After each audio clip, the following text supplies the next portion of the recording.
Good morning, it's great to have you here with me. Good morning to you. Hi guys, how you doing? I have been sick, but I'm okay. Today we are going to read Oscar's New Neighbor. It is written by Teddy Slater Margulies and illustrated by Lauren Atenillo. Yeah. All right, here we go. Why is that dark like that? Early one morning, Oscar the Grouch woke up to the sound of honking horns. He poked his head out of his trash can to see what was going on. A big moving van was blocking Sesame Street.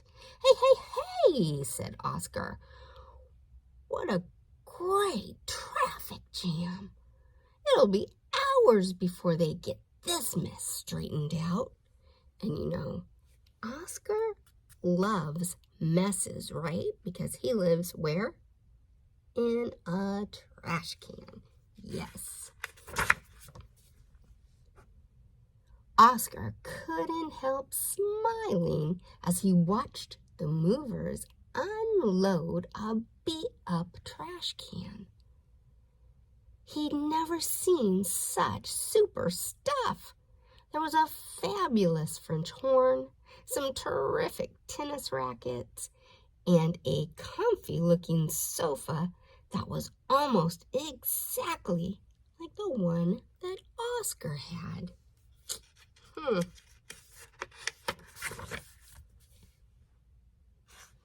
Then, out of the can popped the most gorgeous grouch Oscar had ever seen. She was just about Oscar's size, with snarly pink fur and big googly eyes. Oscar fell for her like a ton of bricks. Look at that. He's like, ooh.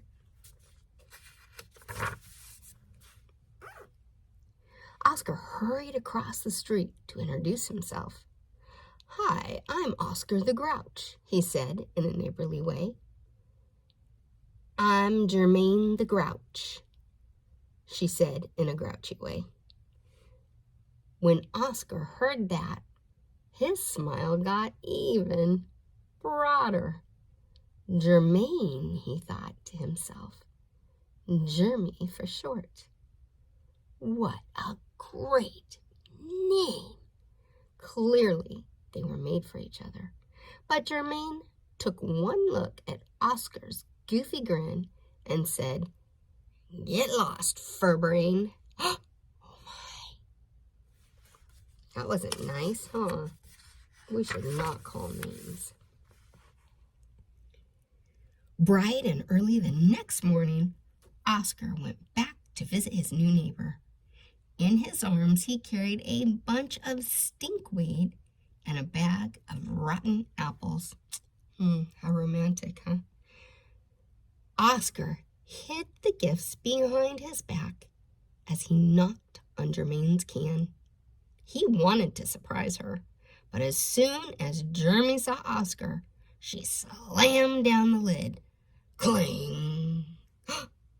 Oh my. Just then, Oscar's friends came walking down the street. When Big Bird heard what had happened, he said, Gee, Oscar, maybe it's just as well you didn't give Germaine those presents. I'm pretty sure girls like roses better than stinkweeds. Jermy's not a girl, Oscar grumbled. She's a grouch. Well, if I were you, I'd get rid of the rotten apples, Bert suggested helpfully. I'm sure she'd rather have candy or something like that. Cookies, added Cookie Monster. I agree with Cookie Monster.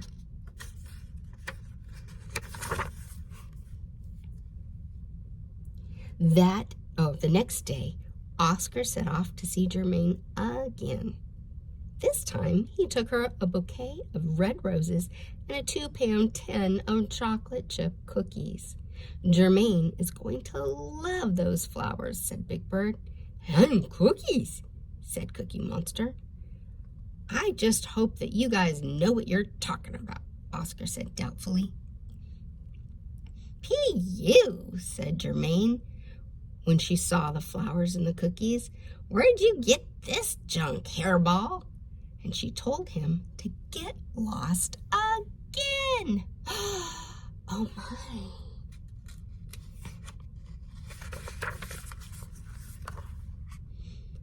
It's all your fault, Oscar growled at Big Bird later that day. You and those smelly roses. Hey, don't blame Big Bird, said Bert. Maybe if you looked a little neater. I think Bert has a point, Oscar, Ernie chimed in. A bath and a little fur cut couldn't hurt.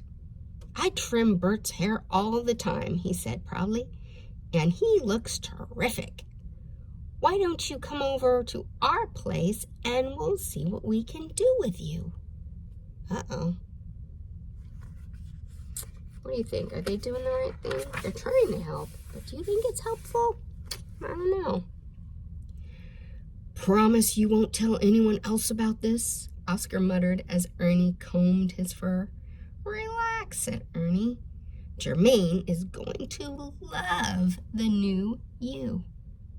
But Germaine didn't seem to like the new Oscar any better than she liked the old one. In other words, not at all. Yuck! Ugh! Arg! She cried. What happened to you, Fuzzface? Oh my. And before Oscar could say a word, Jeremy slammed down her lid again. As Oscar turned away, he caught sight of his reflection in the store window. For a moment, he didn't even recognize himself. He hardly looked like a grouch anymore. What had happened to him? Oscar couldn't help wonder.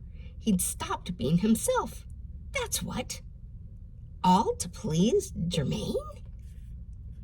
Suddenly, Oscar came to his senses. Grumping and grumbling, grousing and mumbling, he stomped off down the street. By the time he reached the corner, Oscar the Grouch knew what he had to do. So he turned around and he stomped back up the street. Can you stomp? Boom, boom, boom, boom, boom. Yeah. What do you think he's gonna do? Once again, Oscar banged on Germaine's can. Can you bang? Boom, boom, boom, boom.